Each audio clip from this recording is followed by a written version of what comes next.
بسم اللہ الرحمن الرحیم۔ السلام علیکم۔ یہ لڑکیاں سب سے بے نیاز اپنی اداؤں سے سب کو گھائل کرتی مدرسہ عزیزیہ کے دروازے سے گزر رہی تھیں کہ حضرت شاہ صاحب کی نظر ان پر پڑ گئی تو کیا شاہ صاحب آنکھیں بند کر کے چہرے پر رومال ڈال کر تیزی سے اس جگہ سے چلے گئے؟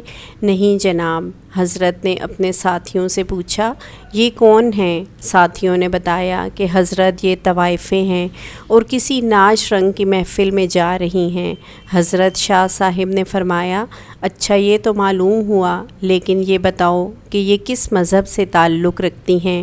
انہوں نے بتایا کہ جناب یہ دین اسلام ہی کو بدنام کرنے والی ہیں، اپنے آپ کو مسلمان کہتی ہیں۔ شاہ صاحب نے جب یہ بات سنی تو فرمایا، مان لیا کہ بد عمل اور بد کردار ہی صحیح، لیکن کلمہ گو ہونے کے اعتبار سے ہوئیں تو ہم مسلمانوں کی بہنیں ہی، لہٰذا ہمیں انہیں نصیحت کرنی چاہیے، ممکن ہے کہ گناہ سے باز آ جائیں۔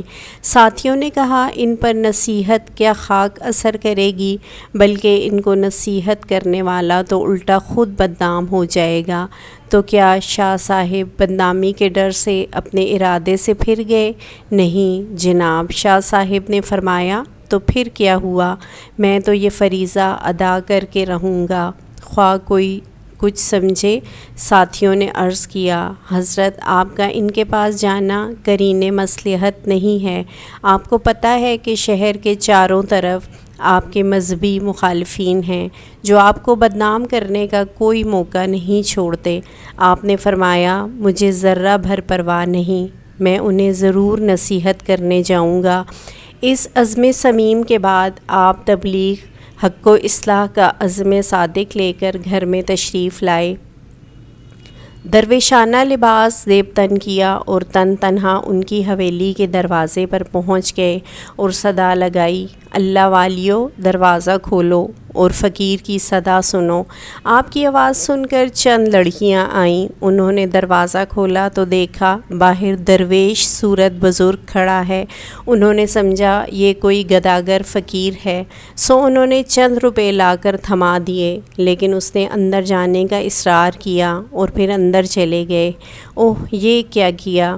تہمت کی جا میں جہاں بہت سی نامحرم خواتین ہیں وہاں چلے گئے۔ شاہ صاحب نے دیکھا کہ چاروں طرف شمعیں اور قندیلیں روشن ہیں، طوائفیں طبلے اور ڈھولک کی تھاپ پر تھرک رہی ہیں، ان کی پازیبوں اور گھنگرو کی جھنکار نے عجیب سما باندھ رکھا ہے۔ جو ہی نائکہ کی نگاہ اس فقیر بے نوا پر پڑی، اس پر ہیبت طاری ہو گئی۔ وہ جانتی تھی کہ اس کے سامنے فقیرانہ لباس میں گداگر نہیں بلکہ شاہ صاحب کھڑے ہیں۔ نائکہ تیزی سے اپنی نشست سے اٹھی اور احترام کے ساتھ ان کے سامنے جا کھڑی ہوئی، بڑے ادب سے عرض کیا، حضرت آپ نے ہم سیاہ کاروں کے پاس آنے کی زحمت کیوں کی؟ آپ نے پیغام بھیج دیا ہوتا تو ہم آپ کی خدمت میں حاضر ہو جاتی۔ آپ نے آنکھیں بند کیے بغیر نامحرم سے کہا، بڑی بی بی تم نے ساری زندگی لوگوں کو راگ و سرور سنایا ہے، آج ذرا کچھ دیر ہم فقیروں کی صدا بھی سن لو۔ جی سنائیے، ہم مکمل توجہ کے ساتھ آپ کا بیان سنیں گی۔ یہ کہہ کر اس نے تمام طوائفوں کو پازیبیں اتارنے اور طبلے ڈھولکیاں بند کرنے کا واعظ سننے کا حکم دے دیا۔ وہ ہمتاً گوش ہو کر بیٹھ گئیں۔ شاہ صاحب نے قرآن شریف نکال کر سورۃ 3 تلاوت فرمائی۔ آپ کی تلاوت اس قدر وجد آفریں اور پرسوز تھی کہ طوائفیں بے خود ہو گئیں۔ اس کے بعد آپ نے آیات مبارکہ کا دل نشین رواں ترجمہ کر کے بیان شروع کر دیا۔ ان کا یہ خطاب زبان کا کانوں سے خطاب نہ تھا، بلکہ یہ دل کا دلوں سے اور روح کا روحوں سے خطاب تھا۔ یہ خطاب دراصل اس الہام ربانی کا کرشمہ تھا جو شاہ صاحب جیسے مخلص درد مندوں اور امت مسلمہ کے حقیقی خیر خواہوں کے دلوں پر اترتا ہے۔ جب طوائفوں نے شاہ صاحب کے دل نشین انداز میں سورت کی تشریح سنی تو ان پر لرزہ طاری ہو گیا، روتے روتے ان کی ہچکیاں بند گئیں۔ شاہ صاحب نے جب ان کی آنکھوں میں آنسوؤں کی جھڑیاں دیکھیں تو انہوں نے بیان کا رخ توبہ کی طرف موڑ دیا اور بتایا کہ جو کوئی گناہ کر بیٹھے تو اللہ سے اس کی معافی مانگ لے تو اللہ بڑا رحیم ہے، وہ معاف بھی کر دیتا ہے، بلکہ اسے تو اپنے گناہ گار اور سیاہکار بندوں کی توبہ سے بے حد خوشی ہوتی ہے۔ آپ نے توبہ کے اتنے فضائل بیان کیے کہ ان کی سسکیاں بند گئیں۔ کسی ذریعے سے شہر والوں کو اس واز کی خبر ہو گئی، وہ دوڑے دوڑے آئے اور مکانوں کی چھتوں، دیواروں، چوکوں اور گلیوں میں کھڑے ہو کر واز سننے لگے۔ تاحد نگاہ لوگوں کے سر ہی سر نظر آنے لگے۔ شاہ صاحب نے انہیں اٹھ کر وضو کرنے اور 2 رکعت نوافل ادا کرنے کی ہدایت کی۔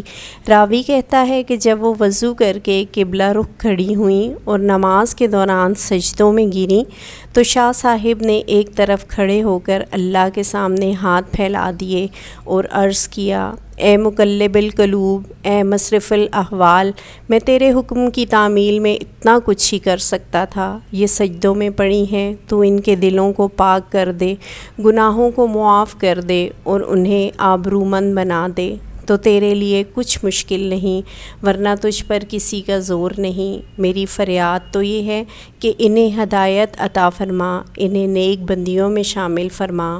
ادھر شاہ صاحب کی دعا ختم ہوئی اور ادھر ان کی نماز۔ وہ اس حال میں اٹھیں کہ دل پاک ہو چکے تھے۔ اب شاہ صاحب نے عفت معاب زندگی کی برکات اور نکاح کی فضیلت بیان کرنی شروع کر دی اور اس موضوع کو اس قدر خوش اسلوبی سے بیان کیا کہ تمام طوائفیں گناہ کی زندگی پرکف افسوس کرنے لگیں اور نکاح پر راضی ہو گئیں۔ چنانچہ ان میں سے جوان عورتوں نے نکاح کر لیے اور ادھیڑ والیوں نے گھروں میں بیٹھ کر محنت مزدوری سے گزارا شروع کر دیا۔